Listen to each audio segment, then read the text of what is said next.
Hello प्यारे बच्चों, हम लोग आज law of conservation of energy का डेरिवेशन करने जा रहे हैं। और इस डेरिवेशन में हम लोगों को क्या अंडरस्टैंडिंग रखनी है कि एक बॉल है एट अ हाइट ए और उसको फ्री फॉल करवाया जा रहा है। It is going through the point A, B and C. तो ये C point is at the ground level. जहां से बॉल को फेंका गया ग्राउंड तक उसका हाइट h है। और हम यहाँ पर ये फाइंड आउट करेंगे कि total energy at point A, total energy at point B and total energy at point C, all three are same. हमें बहुत अच्छे से पता है कि एनर्जी दो टाइप की होती है, kinetic energy and potential energy. Kinetic energy is due to by virtue of its motion and potential energy is because of its size, shape और height. So at a point, what is going to be the kinetic energy? That is will be 0. Why? Because initial velocity is 0, it is at rest, so it is not having any kinetic energy. What will be the potential energy? That will be mgh. What will be the total energy? That is kinetic energy plus potential energy.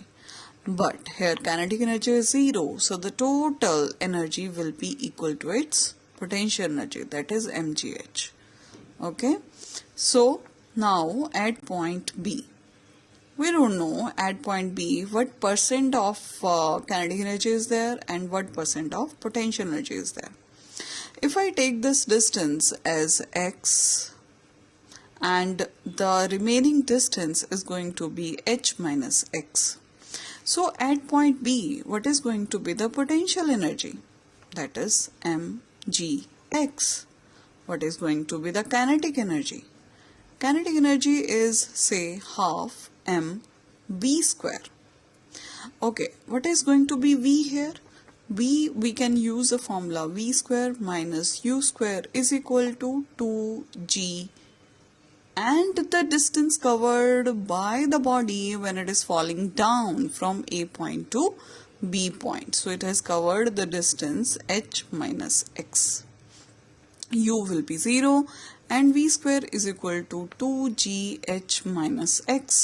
So what we are going to do? We are going to put the value of m here, v square, that is 2g, right, and h minus x. 2 and 2 will be cancelled out, and when we are going to calculate the total energy at point B, then it is mgx plus mgh minus mgx. It will be cancelled out and you will get mgh. So total energy at point B, so see, it is mgh again. Now let us find out the total energy just before hitting the ground at point C.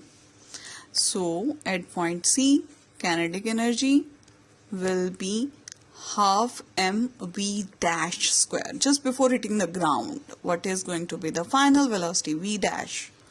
And v dash square minus u square is equal to 2gh, because it has covered the distance from this point to this point. So this is going to be h here. U is going to be 0, so v dash square is equal to 2gh. So we are going to put v dash value here. V dash square, this is 2gh, 2 and 2 will be cancelled out, and mgh. And what is going to be the potential energy? That is going to be 0. Why? Because it is lying on the ground, there is no height. So what is going to be the total energy at point C? That is kinetic energy plus potential energy, and that is mgh. So if you see carefully, at all the levels, the total energy is mgh, So this proves the law of conservation of energy, that energy is conserved. There is no addition or loss of energy at any point. It is getting converted from one form to another. Okay, bye bye.